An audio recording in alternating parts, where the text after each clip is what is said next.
Assalomu alaykum. Web dasturlash onlayn ta'lim platformasi. Sizlar bilan frontend bo'yicha boshlangan 31-darsimiz va CSS dan navbatdagi darsimiz davom etadi. Bunday bo'lsa, bugun nimalar haqida gaplashishimizni qisqacha to'xtalib o'tsak. Bugun nimalar o'tiladi? Header, section, main, footer. Ko'rib turganlaringiz nima deb hayron bo'lishingiz mumkin, albatta. Bugun albatta ko'p veb saytlarni ko'rgansiz. Oldin ham ko'p aytib o'tganman, ma'lum bir qismlarga bo'linib ishlanadi.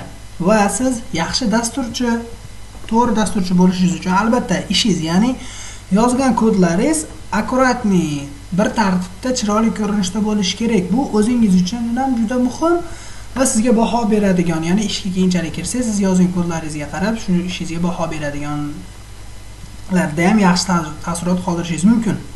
Buning uchun albatta bo'limlar bo'lib ishlanish uchun mana bunday aniqlab olish kodlari bor. Ya'ni bular hech qanday bir ma'no anglatmaydi, lekin sizda aynan bo'lib ishlash uchun kerak bo'ladi. Misol uchun header ko'proq tepadagi elementlar uchun, ya'ni veb-saytga kirasiz, tepasida chiqadi. Ana shu header. Yoki bo'lmasam section va main bu asosiy qismlari veb-saytda. Footer esa tagida, ya'ni eng pastda veb-sayt pastda keladigan qism uchun ko'proq ishlatiladi. Sizlarga endi buni amaliyotda ko'rsatish uchun albatta Visual Studio Code'ga kiraman va bu yerda fayl yarataman. 2 marta bosdim bu yerga. Sublime Text bilan bir xil Ctrl+S tugmasini bosaman va dars 31 ga index.html. Asosiy faylimiz indexda bo'lishi kerak albatta. Chunki biz buni keyinchalik hosting, ya'ni domain olib qo'yayotganimizda index faylda qidiradi. Shu sababdan kerak. Va endi men buni bosaman, enterda ezaman. Title ga o'zingizlar biror nima yozasizlar. Men vaqtlarda olmaslik uchun title tashlab o'tib ketyapman. Va endi bu yerga link beraman har doimgidek. Link CSS chiqdi. Avtomatik bosdim, mana style.css qilib o'zi uqlab berdi. CSS ni ham ulab oldim va endi body. Misol uchun header haqida gaplashsak. Header mana shunday qilib kod ochib olasiz. Mana tez bo'lib ketgan bo'lsa qaytarish mumkin. Header deb yozasiz, ya'ni opening tag qilib o'tirmaysiz vaqtingizni ketkizib. Bu yerda ko'proq biz opening tag beradi. Opening tag bo'lsa mana bunday bo'lib ishlamay qolishi mumkin. Shu sababdan pluginlar o'rnatilgan bo'lsa, opening tag qilib o'tirmasdan header deb yozasiz mana.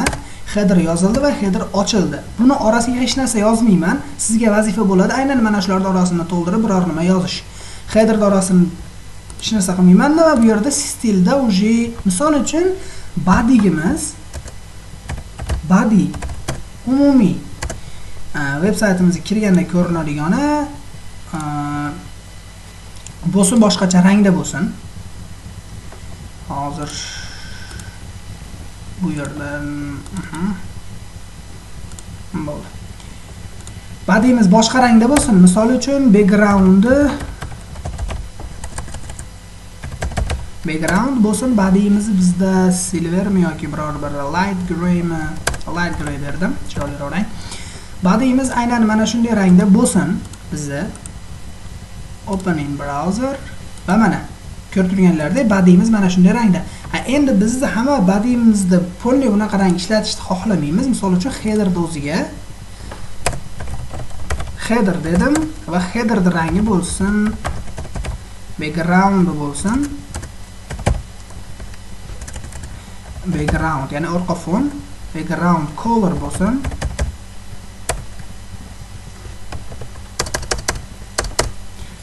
Buni qilib olishim sabab mana bu yerda bunday qilsangiz, mana mishkani sekin olib bordim va ozgina to'xtadim. Va bu yerda ranglar chiqyapti. Mana shu yerdan o'zingiz xohlagan rangingizni tanlab olishingiz mumkin.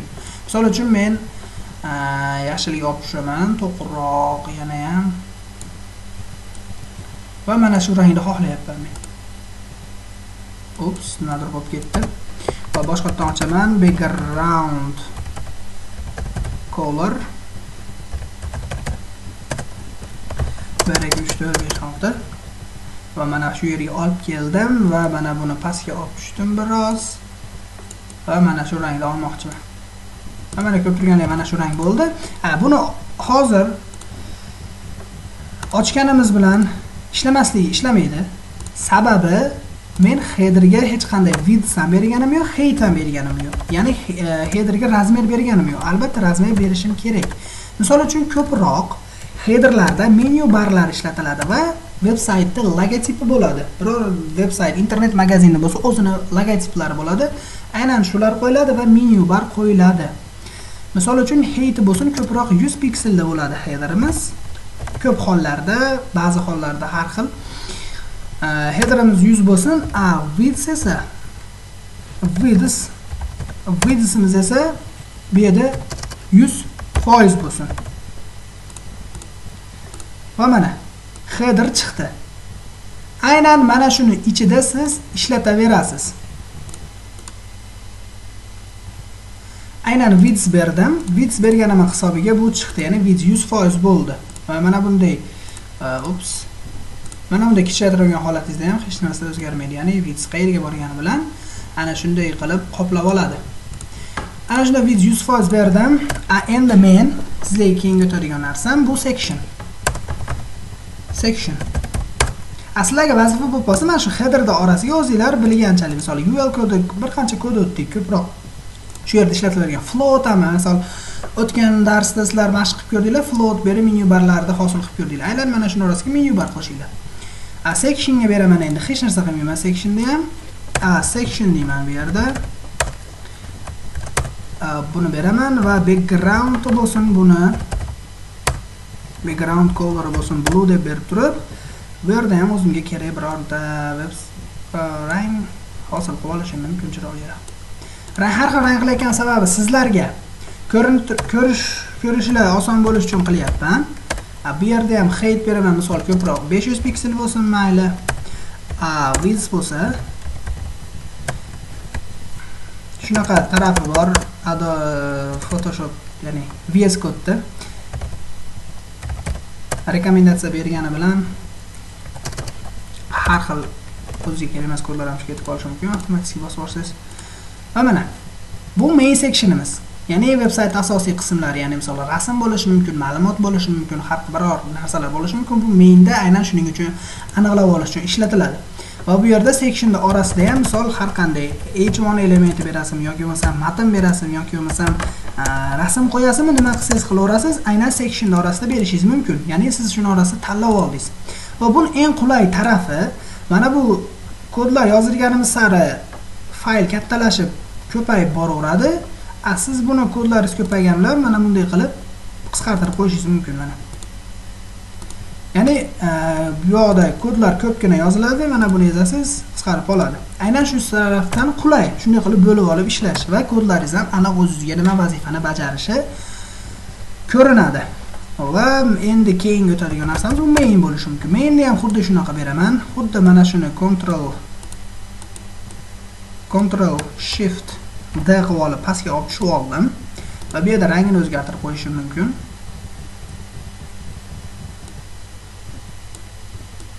Mana shu rang bo'lsin. Va endi height 500 emas, 300 piksel bo'lsin. Bu yerda section beryapman. Mana bu yerda asosiy qismini o'zgartirishdan chiqibdi va mana main deb yozdim. Va mana ko'rib turganlarda bu ham alohida bo'ldi.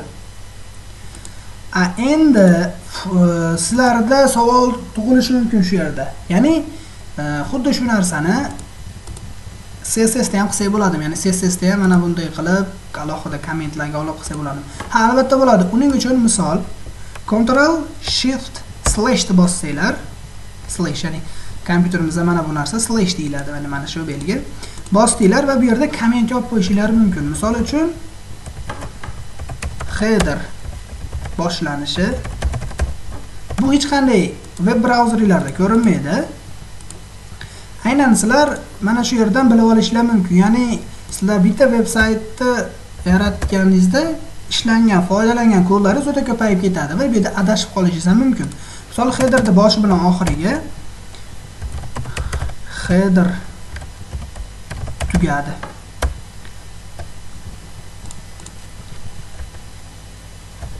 Ctrl plus S.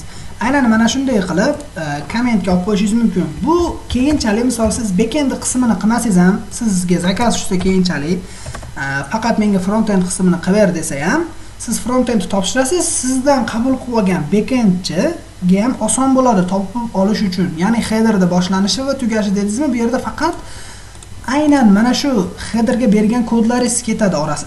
CSS da ham adashib qolmaysiz. Albatta bu yerda HTML da ham adashib qolmaysiz. Bu o'zingizga albatta foyda bo'ladi. Endi footerga kelsak,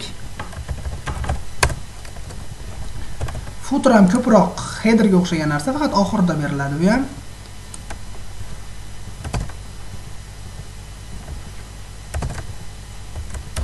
Ctrl Shift D qilib ko'chirib oldim va bu yerga footer berdim. Ya'ni bu yerda rangini o'zgartiraman.